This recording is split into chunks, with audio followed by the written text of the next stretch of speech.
involved, I think. Mm-hmm.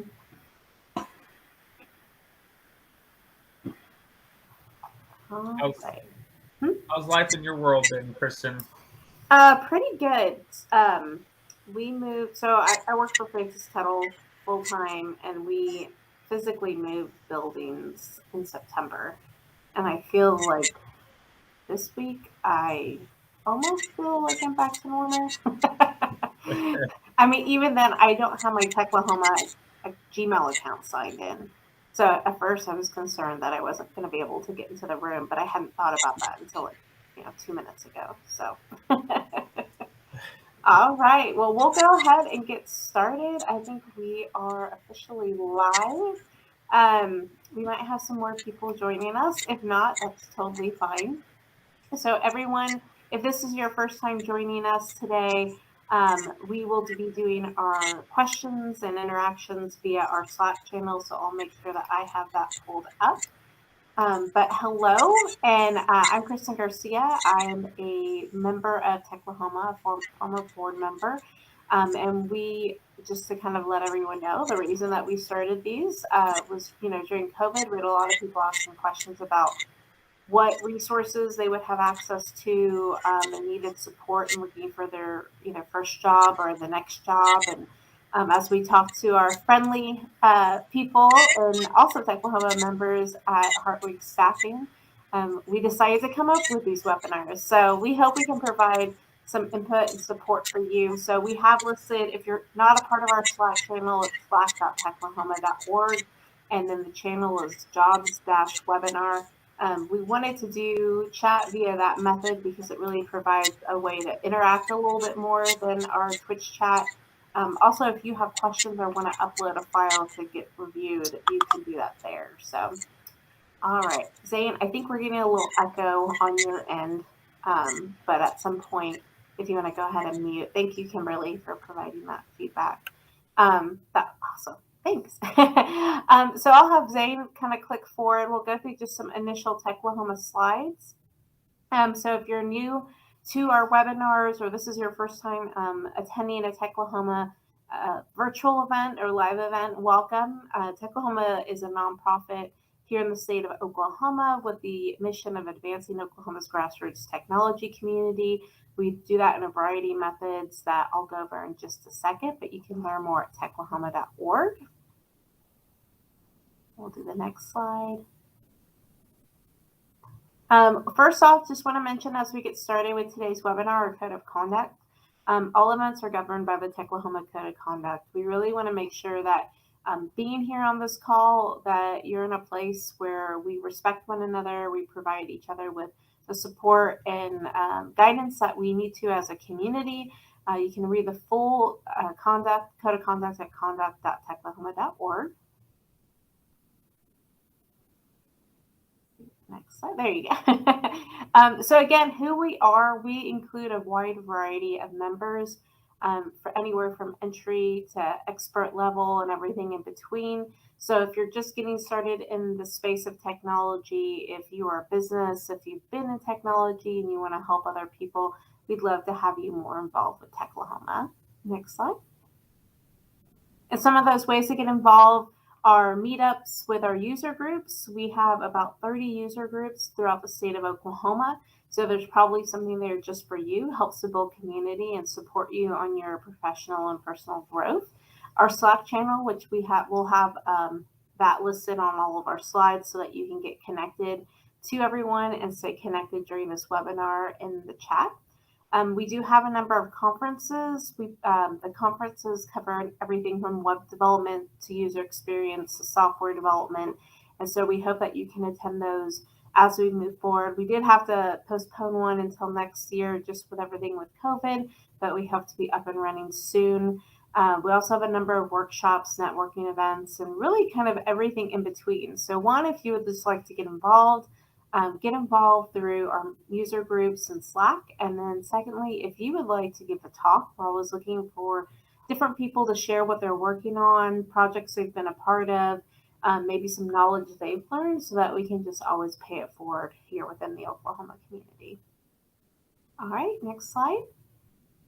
And so as I mentioned, we're fortunate that we've been able to work with our friends at Heartweek Staffing. Today we have Zane and DJ who will be covering our topic of what to do when you feel stuck in your career.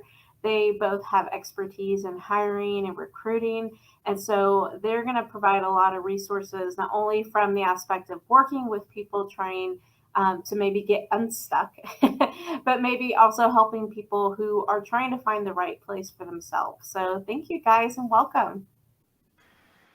Thanks for having us. Really appreciate being here. And like Kristen said, my name is Zane Schwab. I've been in the tech industry and IT for the past 10 years, and then a little bit more. But I've been anywhere from just, a desktop administrator all the way to leadership as a hiring manager. And so this topic specifically to me, what to do if you feel stuck, resonates with me, pretty strongly. I've been in this situation a couple of times at least. I think most people have, felt this to an extent, probably in their professional career. So hopefully this conversation will just give everybody an idea of some ideas, at least how to get started and how to, move forward in your career when you're kind of feeling bummed out about where you're at. So we'll go ahead and dive right in. So, all right. So this is not a comprehensive list by any means, right? These are, some of the top ones that, the team, we kind of came up with and discussed. So, these are kind of the ones we'll focus on, but, as we're talking, as, some of you may have questions in Slack, let us know and we can touch on anything that, may not be listed. So these are, a handful of the reasons why. So number one, maybe you took a job for the money and now you feel like you can't leave. So, DJ and I kind of joke about this, and you guys have probably heard about it before. Is, you got the golden handcuffs, right? You're making a lot, and making a move is going to be tough, right? So, best piece of advice there is when you do get into that role, and if it's a great bump for you, do the best you can to keep your expenses, consistent with where you were before. Don't put yourself in a situation where you go get the, it's super expensive car, you kind of go crazy now that you got this cash flow. Do the best you can to kind of keep things where you're at so that you don't find yourself, in that position where you can't really make a move even if you want to. Maybe you accepted a counteroffer from your employer when you tried to leave before. This is a really interesting topic, especially, within the world of recruiting. We have had multiple candidates of ours this year who took a counteroffer from their employer and have regretted doing so. They'll come back to us a few months later and say, I really shouldn't have done that because maybe, you took a counteroffer, that little money's good for a while, but maybe you forgot about the reasons why you were unhappy to begin with. More often than not, that money's not going to fix the issues that were the problem to begin with. And we certainly encourage you to do your own research on this. There's lots of information out there that can kind of give you some insight on what that counteroffer looks like, and it does affect your relationship with your employer as well. So just kind of keep that in mind if you're presented with that. Possibly you took a job without fully understanding the role, right? So in an interview, ask a lot of questions. I think I found myself in situations before where you're really excited for an interview. Maybe your current situation at your employer is that bad where you just want to get out and just take whatever you can get next. So we really want to try to discourage you from doing that. During these interviews, ask lots of questions of that employer, go through the job descriptions, take time to really identify any potential red flags. And this is an area in which, a good recruiter can really help you understand the role that you're moving into. And hopefully they've taken the time up front to understand you and your needs and what you want to be able to present you with a good job to begin with. So do what you can to understand. Don't ignore those red flags.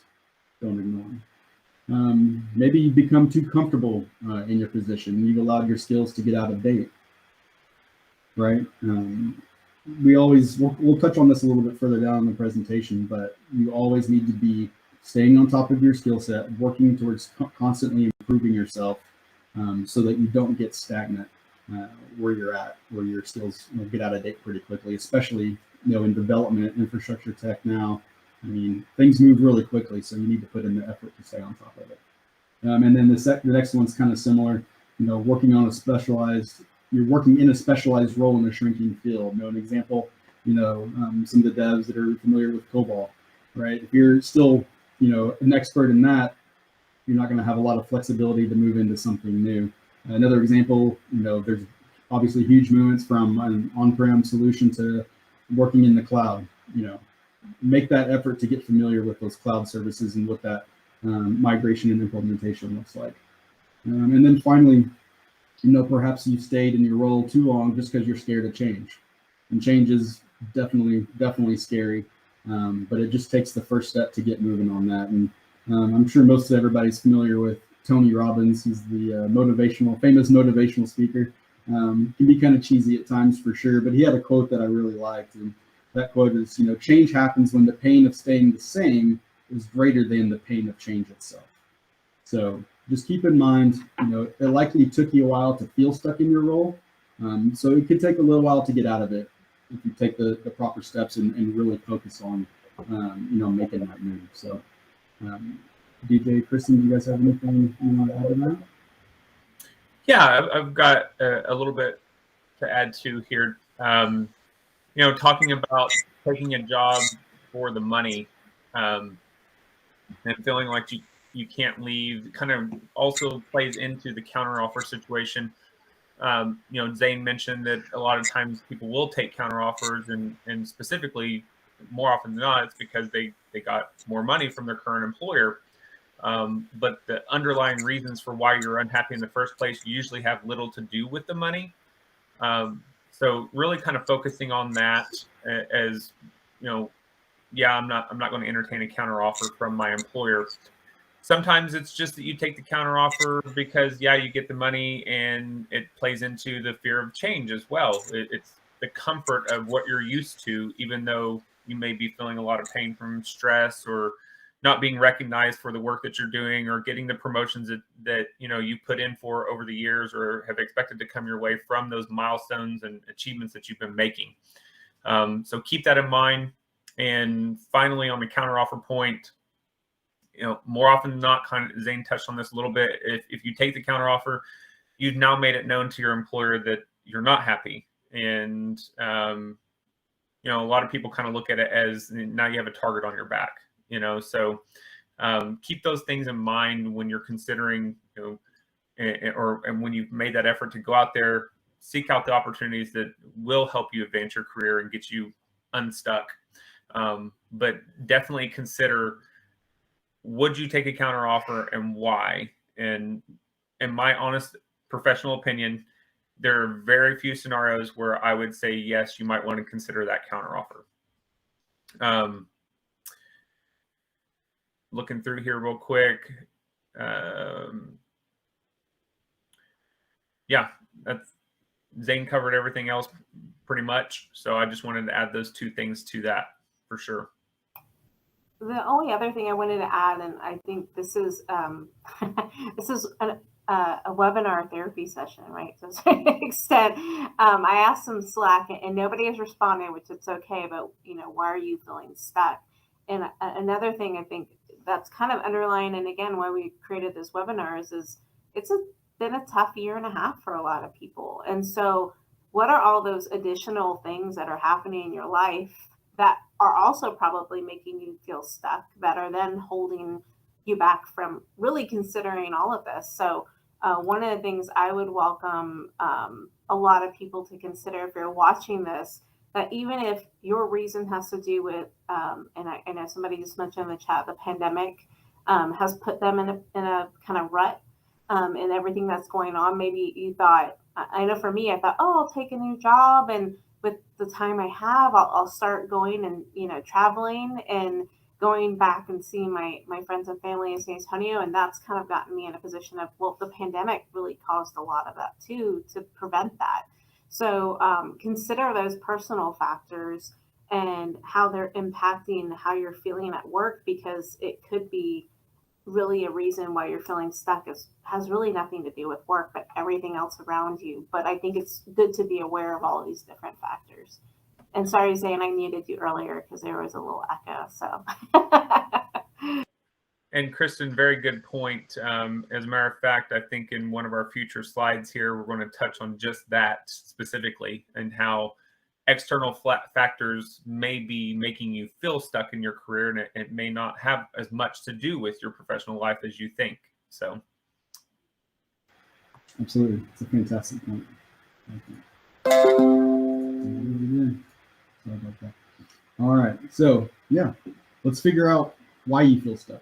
You know, the first question is, do you still enjoy what you do? Are you interested in what you're doing still? You know, I think that's a valid place to start. You can get burnt out over time, and things change, and you just really got to look introspectively and determine, do I still want to continue on this path, or is it time to make a bigger jump?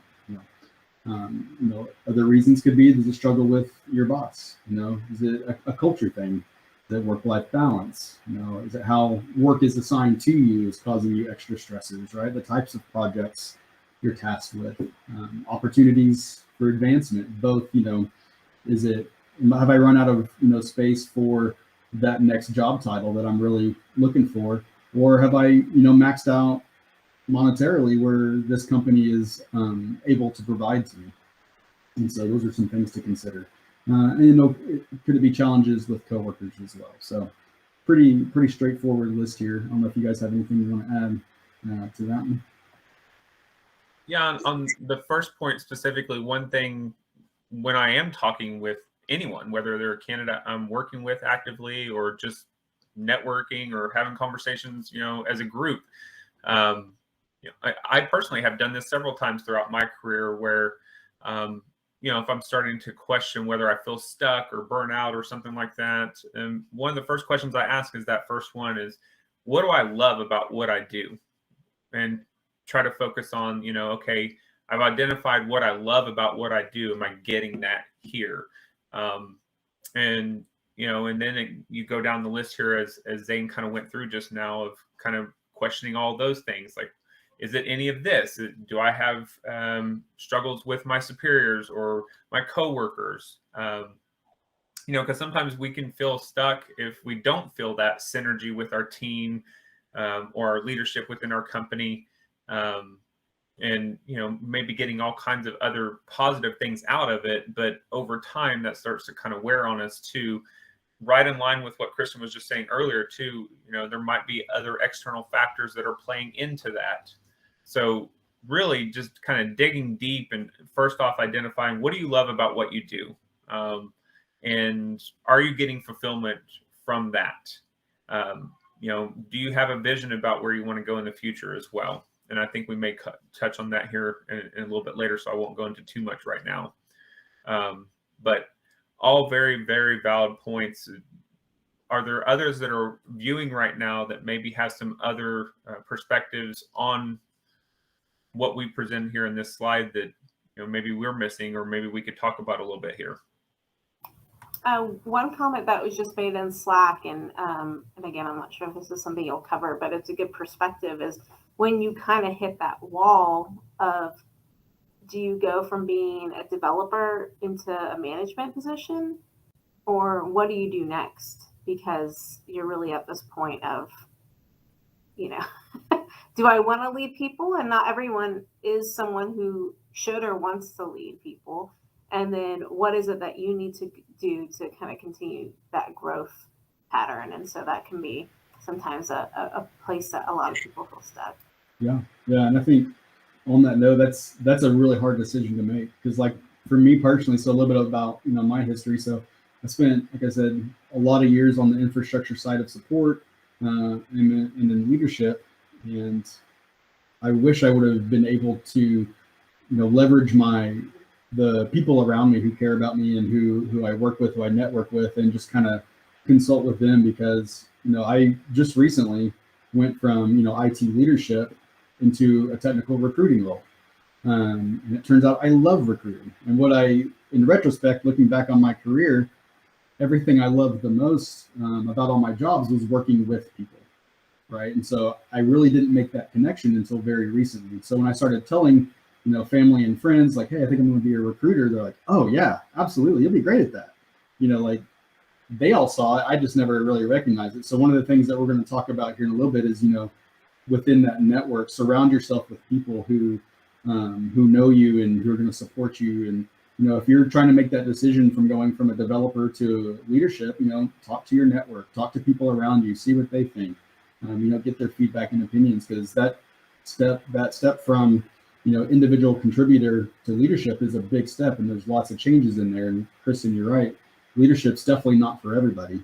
And so really take the time to talk to those around you to try to determine if that's going to be a good move for you.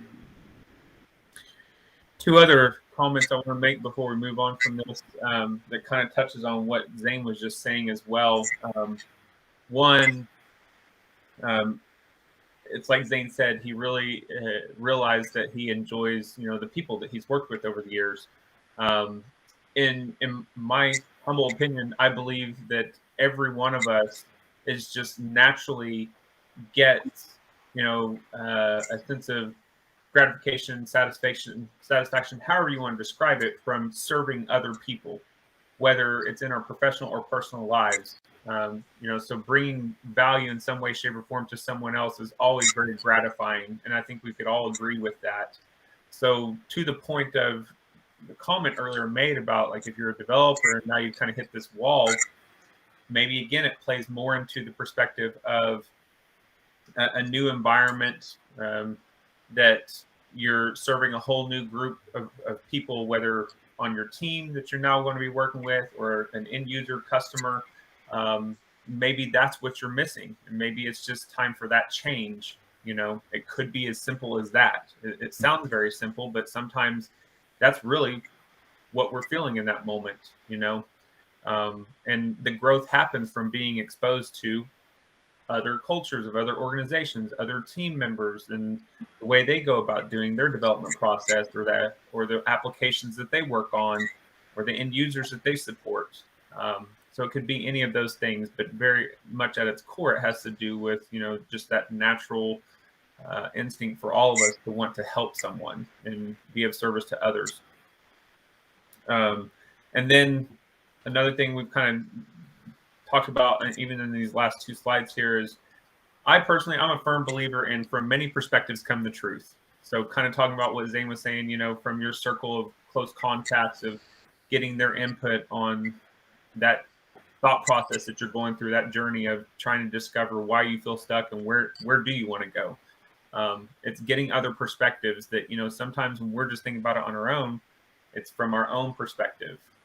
So consider those things. Yeah, absolutely. And just to say, obviously everybody's situation is unique. And so at the very end of this, you'll have some contact information for both DJ and I. So if anybody wants to, email us or find us on LinkedIn, and we'd love to talk to you about your situation and, just give you kind of some input and some advice based on our experience and what we see. So. Microsoft Edge thinks it needs to notify me every time I change a slide. I'm sorry, everybody. So the next one, let's figure out what you do and you don't want, right? So take the time. This is the most important thing, and it seems really simple, but I find myself, we get so busy during the day, during the week, after 5 o'clock or whenever you're done with work, you don't really want to think about this stuff anymore. You want to check out, go relax, do your own thing. So take the time. Block off a section on your calendar, from day to day, and just say, this is my time to sit and think and take a breath, pause a minute, and really just kind of, take an assessment, take stock of what's going on and where you're at. DJ had a great little idea here. DJ, if you want to talk about, right now, your thoughts. Yeah, as we were kind of discussing this, I thought, kind of piggyback on what he was just saying, that, maybe as you take those moments, however frequently you like to or are able to, you kind of jot down where your mind's at in that moment in time. And then over a period of time, you go back and reflect on what you took note of. And that will also maybe help you identify, like, what is it that, is causing you to feel stuck. Maybe it's just a moment in time, a few weeks, a few months, where things are happening and it's got you thinking that it's, something that's not entirely correct. So if you kind of journal your thoughts and reflect on those over a period of time, it could help you identify where the true source of feeling that way is coming from and how you overcome it. Absolutely. And kind of what Kristen was getting at earlier is, there's so many external factors that can affect your day to day. And I know for me, when work is tough, that affects, my role as a father and as a husband and as a friend to others. And so, it's all connected. So all those external factors, both inside and outside of work, are gonna affect how things are going and how you're feeling. And I think, also how you perform as well. So take the time to do that. Take the time to find out what makes you happy at work and in life, and really focus on making the proper steps to get there. And quite honestly, until you figure this out, or at least get a direction to go, it's going to be really hard to make a change. If you don't know what you need to change, you're not going to be able to take those next steps. So take the time, really invest in thinking about it. And at the end of the day, it may not be that you need to find a new job. Maybe you just need to make some adjustments with where you're at currently. In addition to what you were just saying, Zane, it's very possible. And I think we're going to again touch on this a little bit later, but I'll just bring it up briefly here. That if you don't take the time to consider the source of what's really going on and what you really want out of your professional life, you may just jump at the first opportunity that gets you out of your current situation, and then you end up in a worse scenario on multiple levels. So consider that as well. I think most of us can say, especially if we've been in the workforce for any number of years, that we've probably made one of those decisions at least once in our career. And hopefully we've all learned from it. But very good point there. So just in case y'all are wondering why I keep looking to the side. So someone brought up the idea of having a method of asking things anonymously, which, I mean, this is a very personal discussion, right? With everything you guys have covered so far. So I'm trying to figure out a best way to do that, so that if people do have questions, I can share that in the Slack and we can share it on here. And if they're just wanting to kind of present some situations they're going through, then they don't feel like maybe their boss is watching what's happening. So, so that's what I'm doing. Continue. Oh, that's great. That's great. And again, if you want to ask stuff on the down low, feel free to reach out to DJ and I afterwards. And confidentiality is our specialty, right? We work with candidates every day who have jobs already, and so we understand that's a very sensitive area, and we certainly respect that. So,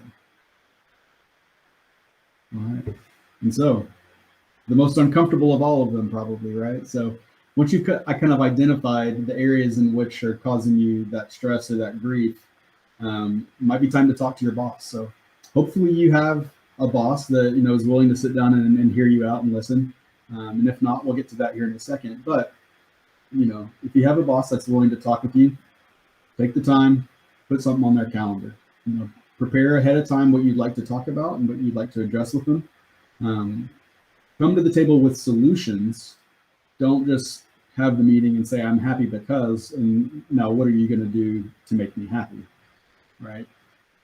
Have those solutions available and ready to go, and make sure that those solutions, as much as they can be, are mutually beneficial to yourself, to the team, to the company, and the people you're working with. And I think you'll get a lot more traction, when presenting your concerns and your ideas, if you're showing the investment part of the solution and not just hoping that your boss is going to take the time to fix it for you, because they're really, really busy, right? They've already got a lot of stuff on their plate as well. And so as much as you can do to ease that burden on them, I think is going to really get you further down the road in that scenario. And along those lines, if you are in a situation where you don't feel comfortable talking with your boss, maybe you have conversations with your teammates or people within the same company that maybe aren't on your team, but you feel comfortable talking with them and discussing kind of where your thoughts are. And again, getting another perspective on the situation. Maybe they can help you see another side to a scenario that you haven't considered in that. Or maybe they'll help you come up with some of those solutions that are mutually beneficial for you and your employer. So consider that as well. Or even people outside your organization, as we discussed before, your close circle of friends. And more often than not, you'll find that you'll at least get some knowledge or wisdom that will be helpful in helping you navigate that thought process. Anything to add? Anybody on side? My cat. Oh wow!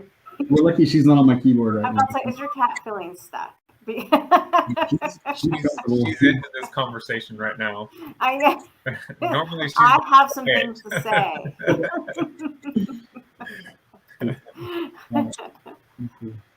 All right, I'm adding into the Slack channel. It's a Medi question. People can just put in a code to ask any questions that they want to post if they want it anonymous. And so I will send that to Dozy, who's also producing our webinar, so that he can use it too. So hopefully that will help to get some questions that maybe people have felt uncomfortable asking so far. And if you have questions about some of the previous slides, definitely let her rip. We can go back and talk about those as well. So, another great step is to grow and maintain your network organically. It's key, and before you need it. And what I kind of interpret as organically is, be cool about it. Don't show up to these events and bombard people. Don't start sending a million messages on LinkedIn and. Start now before you need it. Go to Techlahoma events. There's all kinds of activities that are going around the city where people are getting together and talking and making those connections. And literally 100%, every single job I've gotten in my professional career has been because I knew somebody who already worked there. Like literally every single one of them. And so I think that's probably often the case. And so if you can make those connections and keep those connections, exciting and healthy and, beneficial for everybody, it can really pay off for you in your professional career. So like I said, attend those networking events. There's kind of a couple of different schools of thoughts on this. So some people will say, don't just reach out to people that you don't know, like on LinkedIn or other channels and say, hey, I need your help. But there's also a way you can do that effectively and respectfully. I'm going to let DJ talk about that a little bit. So, don't avoid reaching out to people just because you haven't met them, but there is a good way to do it. So DJ, if you want to share that. I mean, I don't know that I would have like the perfect answer to that, but if you approach it from the mindset of rather than, hey, how can you help me? And more of a, hey, I'd like to learn more about you and your organization and your team, and share with you a little bit about myself and figure out if, we might have some mutually beneficial resources to share with one another through a conversation. Would you be open to having a conversation, a cup of coffee over Zoom, or if you're comfortable meeting in person, maybe meeting in person? I mean, a lot of times that's how I would approach someone, whether I'm trying to recruit them or I'm just literally wanting to have a conversation with them. It literally is just that in any scenario, is just to get to know that individual and kind of who they are, especially if there's a leader within an organization, just getting a perspective from them on why do they like working there? Why do they like what they do? And learn more about what they do. I love learning about individuals and their careers and whatever they're willing to share with me about how they got to where they are in their careers, and if they're willing to share with me about their companies. Personally, I love having those conversations. I'm rarely thinking in the back of my mind, how can I recruit this person, right? It's more of a, how can I learn from this person, and what can I show them, or how can I be a resource for them? For example, I always encourage anyone in my network, whether it's a candidate I'm actively working with or just somebody that I've known from past engagements from whatever resource or source, as hey, I'm here to help anytime. Just give me a call, shoot me a text, and if you want to talk through like the interview process and how to respond to certain interview questions or what to prepare for, so coming at it more of a like, how can we be a resource for one another, right? I'd love to conversate with you, get to know you a little bit, and learn if we might be able to help each other out at some point down the road. So from more of that perspective, and I know sometimes that's difficult, and sometimes people aren't going to respond back to you, but you'd be surprised at how often people would respond back and just say, hey, yeah, I'd love to talk to you. Let's have a cup of coffee, whether over Zoom or in person. So, DJ, there's something you mentioned that goes a little bit with a comment made in Slack about right now it seems like it's harder to connect with people because other people are feeling burned out right now. And so I do like that idea of that mutual benefit of having the conversation. I always think about stuff like this as like a potluck. What can we all bring to the table as opposed to just showing up and eating everyone else's food. And so I think right now is a good opportunity to say, hey, this is what I currently do. I see you do this. I'm excited about maybe at some point being in a role similar to yours or working for the company you're at. I was wondering if we could meet up so that I could talk to you a little bit about what I do, if there's a way that I can support what you're all trying to do or your whatever it is you need with your business, and then learn about what you're doing. And that might be a way, like you said, of it's kind of coming together. Because I will admit sometimes I'm that person that gets a little burnt out to know like I'm not really sure what this conversation's about. So I think that's the other thing is being very clear. I recently had an entrepreneur message me and say, hey, this is what I'm working on. This is what I'm doing. I'd love to talk to you about this thing. And I thought, okay, that makes it so much clearer for me to say this is why I'm having the conversation versus I can tell when it's more of a sales connection. And I just think I'm not really seeing like if I'm not going to have the time or energy to really have this conversation because it's not bringing value to me and the time I'm spending. Yeah, I can release it. Can I pick your brain? It helps if you can be specific about your need because then the person can judge a little bit more whether they're willing to give that time. Or somebody asked the other day or made a comment on a podcast that I listened to saying, a lot of people want podcast guests and they're like, hey, come be a guest. And it's overwhelming. But if you said, hey, I'd love you to come on for 5 minutes to talk about this thing or give 5 minutes of advice on my podcast, I said more people are willing to say, oh, 5 minutes? Okay, I can do that. I'm already overwhelmed. So maybe that helps a little bit, Kimberly, and everyone who agreed with her comment. Maybe say like, I'd love just 10 minutes of your time. This is what I'm trying to do. I have questions I want to learn. And that doesn't seem as overwhelming for someone who thinks like, I don't have 30 minutes. I don't have an hour, but they have 10 minutes. Very good point. Very good point.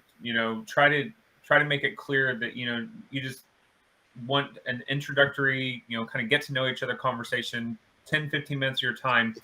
Because more often than not, if there is a mutually beneficial relationship or conversation, it will extend farther and they'll be more open to maybe having another conversation down the road where you could set aside more time. But that is the tricky part, though. Just like you just said, Kristen, the last thing you want to do is come across as I'm more interested in what you can do for me, or I'm trying to sell you something, It's more about like, hey, I just want to get to know you.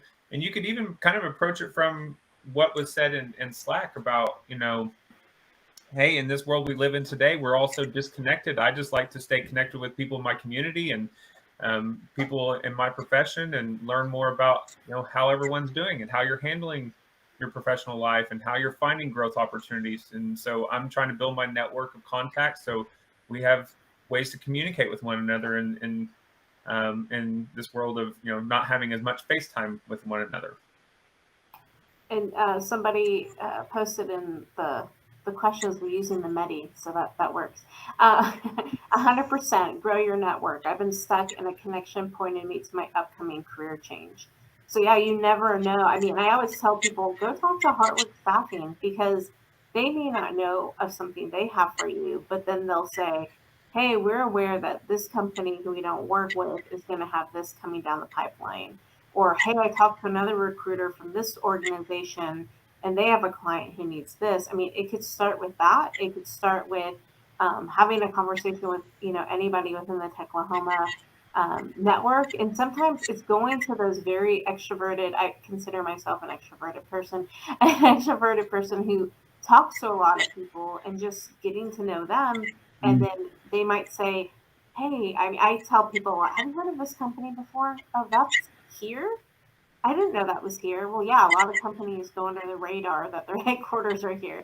Yeah. So just having the opportunity to open yourself up to new people, and again, those 10 minutes to let them know what you're looking for, or what your hope is and what you're trying to grow into. Somebody also said it is often better to just get to know them. Don't connect or push an immediate ask. Just make that new connection. So it's a great tips from our community. I think that's a great way to define organically, right? It's like, don't go in and force it. Let it just happen naturally. And I think those relationships will pay off for sure. It's all really great feedback. I like that.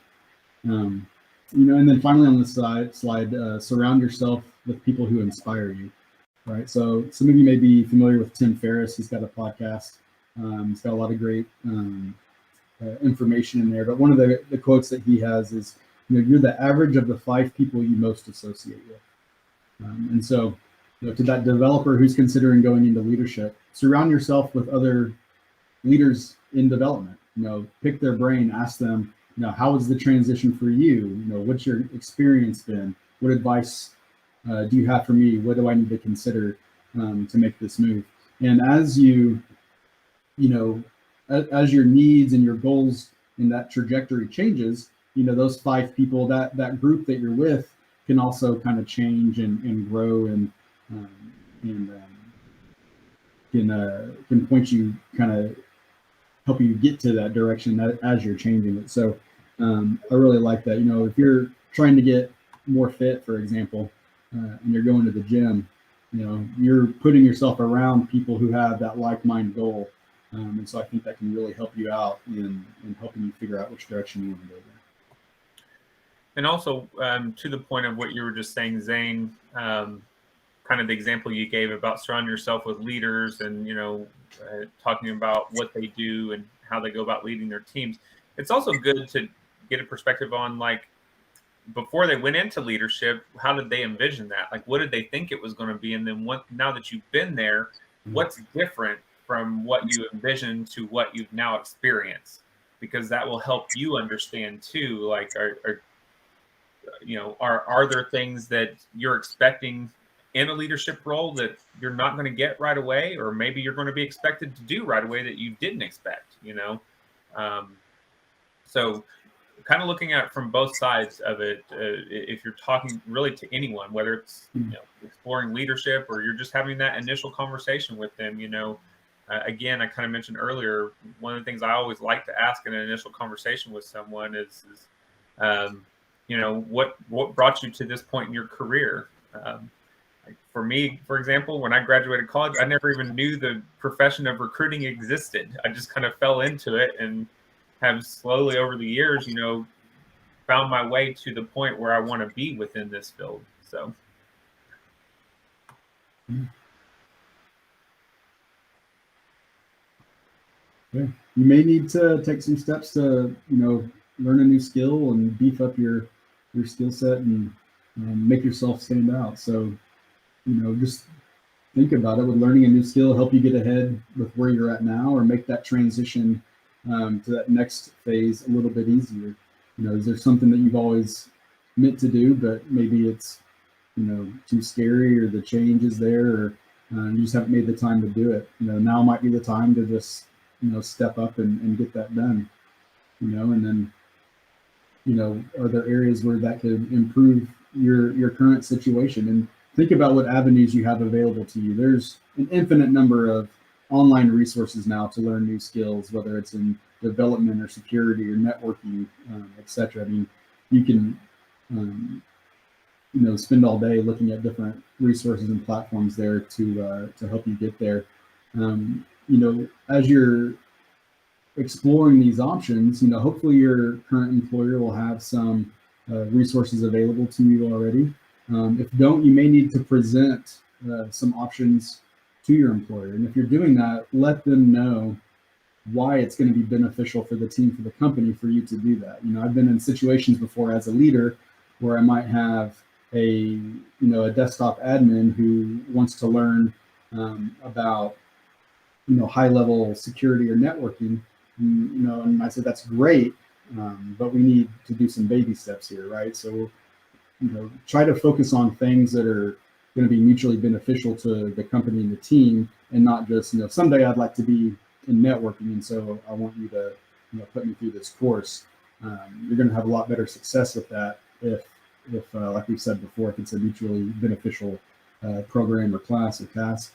And the same goes for conferences. There's conferences. I think some of them are starting to spin up and starting to meet. Those can be a whole lot of fun, but you're probably not going to get a lot of traction if you say, "Yeah, I want to go to Florida for this conference because it might be fun." Right? We need to. This is company that you're on the company dime, company time. So let them know why that's going to be beneficial to you and what that return on investment is going to be, long term for the team, for the company. Zane, I wanted to add on to that thought before we switch. With conferences, I think a lot of times what people don't kind of take advantage of with conferences is a lot of conferences now, mostly professional focused ones, are always looking for people to volunteer, and that gets you in. So even consider if this is something you're wanting to do, you need to save money, and maybe you're not getting a lot of support from your company other than the ability to take off, the days. It might be a matter of try to volunteer, one that helps you not worry about registration fees usually. And then two, you then get to network with people differently at the conference and get to know vendors and people who are hiring or people who are doing different things. And then you just have to worry about your transportation and hotel stay. I think that's as we get older, sometimes we think, oh, that's like a student thing. They're the ones who volunteer. That's just as good for all of us. Everyone is, I think, in that idea of burnout, everyone's just looking for more help. So if you're willing to show that you're willing to help with events or conferences or whatever it might be in your community, I think that will show your willingness to do particular types of work. And then you'll meet people that you wouldn't have met, because if you are an introvert, volunteer opportunities at least allow you that ability to be involved without having to put yourself out there. 100% agree. That's a very, very good points there. I want to share a real world example of kind of along the lines of what we're talking about here. Not exactly, but I was working with a candidate a few months back that had unexpectedly gotten laid off earlier in the year. And of course, in that moment, very upset, a little distraught, because by all means had been given glowing reviews and had nothing to do with that individual's performance, but quickly discovered the silver lining in that scenario, in that this particular person had been a systems administrator for several years up to that point, and really for a while now had been wanting to transition to more of a DevOps engineer, or maybe even go down the software development path. And so had been working on the side for a number of years of teaching themselves some development, some different languages, different frameworks, but took that extra time after getting laid off and really dug in. I mean, literally spent every day, all day, as if they were going to school, studying up on DevOps engineering and all the different technologies that are being used within that field, and trying to understand as much as they could about it, to the point where this individual ended up getting multiple interviews some of them were for like architect level positions. Some of them were just junior DevOps engineer roles, but with like premier companies in a lot of situations, like got to the final stage with Blizzard Activision, got to final round on 2 different roles with Amazon. Long story short, was able to get a couple of cloud certifications, and through these interviews that this person was getting, while they didn't have direct experience in the role they were interviewing for, they could speak to what they knew about the technologies that were being used within that company and how they would use them in the role that they were interviewing for.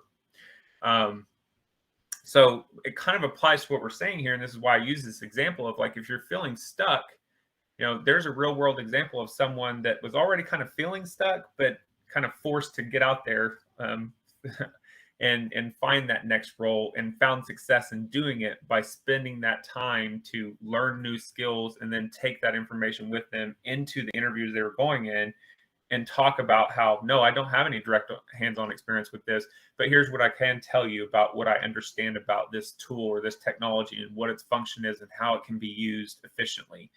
And just kept blowing people away with their knowledge that they had gained in such a short amount of time.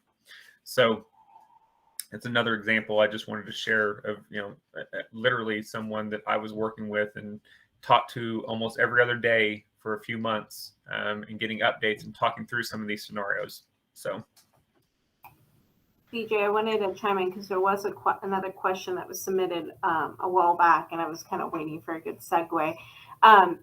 You know, at this point, you've talked about that ability to connect with different people and to learn new skills based on some of those conversations. We've talked about networking with different people, which leads a little bit more into this question. Has to do with new people who are feeling stuck and not finding that first job and starting to wonder if it's ever going to happen. Do you both have any tips on that route and some success stories you've seen, or the reality of what might need to be done?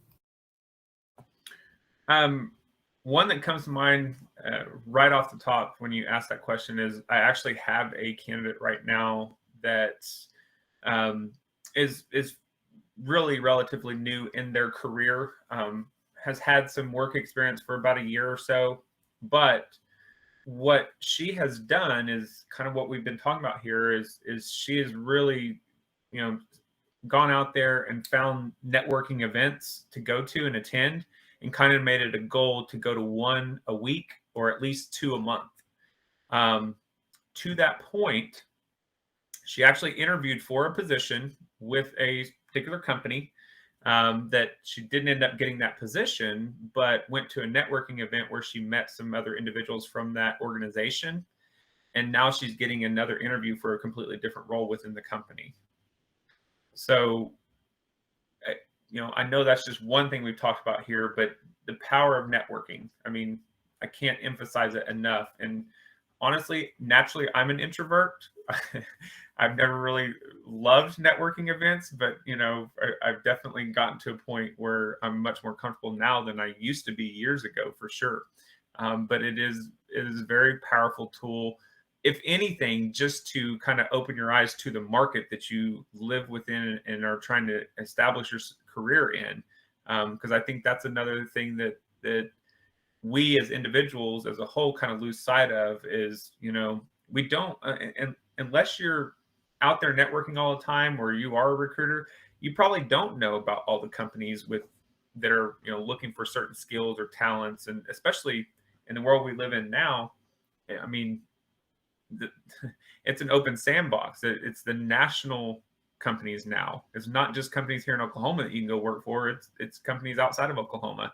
More and more companies on the East and West Coast are recruiting here in the Midwest.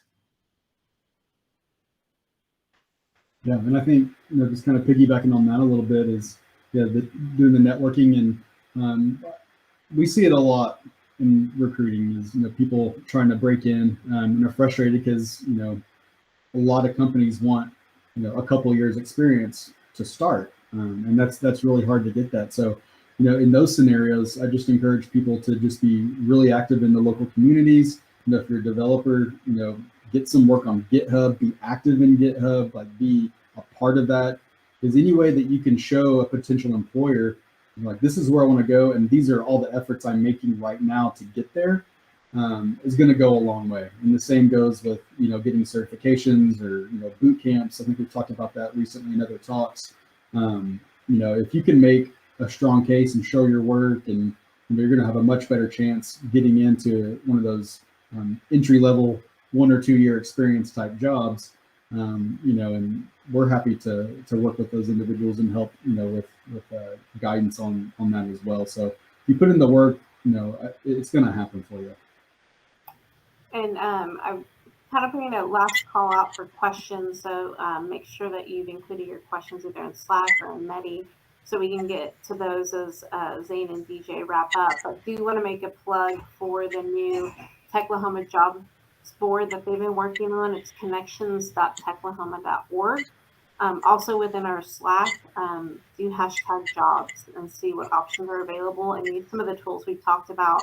Reach out to the people who post the jobs in Slack and say, hey, I want to know more about this. Can you take 10 minutes to talk to me about just the company and these jobs? Because I know I've even mentioned, mostly for people getting into tech, there are great companies that are hiring non-necessarily tech-focused positions just yet. So you might qualify for that role, get into the company, show them the other capabilities, and then get moved into a different position. And so consider that maybe the way that you don't want to go into the job might be just a way to get within that job, because we're really trying to work with Techlahoma and getting more positions posted. I have a meeting as part of my work in Techlahoma with TBS Manufacturing, which now has a software element. And they're like, we don't know how to find people. And they're considering, like, how can we do internships? Ding, ding, ding, entry-level people.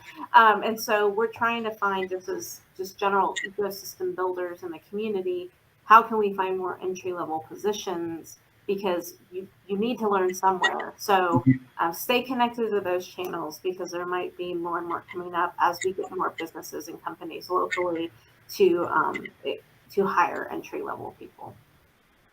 That's awesome. Yeah. The community on Slack is very, very active. So yeah, to wrap up, take the first step. Start at the beginning.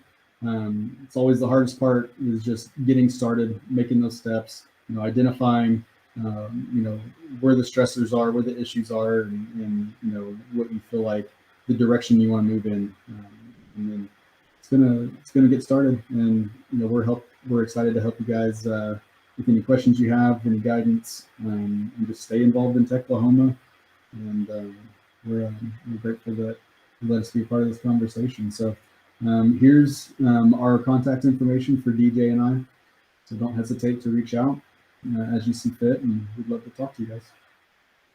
And we'll keep that slide up for a little bit. We did have another question come in, so make sure you do connect with them. So if after you've marinated on all of this, you might think of something else, or maybe it's the deeper concern you didn't want to bring up with us, which is totally fine. What are some good practices for narrowing down to a desired job? Was the question. A very good question. One thing I would say is kind of maybe a starting point is, if you haven't been actively seeking a position at that point, if you're just getting started with it, read when you're searching, whether you're using LinkedIn, Indeed, or Techlahoma job board. Pay attention to the titles, but read more specifically, what does the job description say? Because here's a little trick that a lot of people fail to realize. You will start to notice that there are certain titles that may sound completely different from one company to the next, but the job responsibilities are the same. So that's one way to kind of narrow it down to, what you like, because you're looking at that job description and you're saying, okay, yeah, I think I would enjoy doing this, or I already feel like I know a little bit about this or this. So that's one thing I would say, is just as you're reading through those job descriptions, pay attention to the titles and what the job descriptions say. And it'll kind of help you narrow down to what you think you would enjoy doing. At the same time, again, not to harp on this point, but through networking, whatever sources you use to network, you will discover, what people do and how they got to where they are. Sometimes you might learn about how they started. Like Zane mentioned, early in his career, he did a lot of desktop support type roles, which led him to now where he's at this point in life, right? Whereas my start was not like that, but we've kind of, led to the same point in life, right? So that would be something that just comes to mind right off the top of my head there. But whoever asked that question, again, you want to connect with me or Zane and talk a bit more in detail, certainly we can see what we can come up with that would be helpful for you. All right. Well, that was the last question. Thank you both to Zane and DJ for putting this together. I think every month we seem to have a topic that resonates with a few people as to maybe where they're feeling currently. Finding a job is stressful. I tell people it's probably worse than dating. I don't know. It's worse than dating because you need to get that paycheck, right? So please reach out to DJ and Zane beyond today, even if it's just to kind of talk about what you're going through and you have some questions. Again, they have a great network of people to connect you with. Make sure you visit the Techlahoma meetup page to find upcoming meetup and networking events. We'll have a lot of events happening over the next 2 weeks, gearing up for Global Entrepreneurship Week. You may not want to be an entrepreneur, but the value of having our tech community involved in that is very important. So make sure that you can always go to launchokcmetro.com and look at our events page. It's mainly Oklahoma City area events, but there could be a variety of other events that it tags you to. And I think that would be a great opportunity to just connect with more people. And entrepreneurs and startups need people to help them. So get connected. All right. Well, thank you, everyone. And thank you to Dodsy, our streaming extraordinaire producer, everything. Without him, this would not be online for you to watch. So thank you to Dodsy. And we hope you all have a great day and a great week. Bye.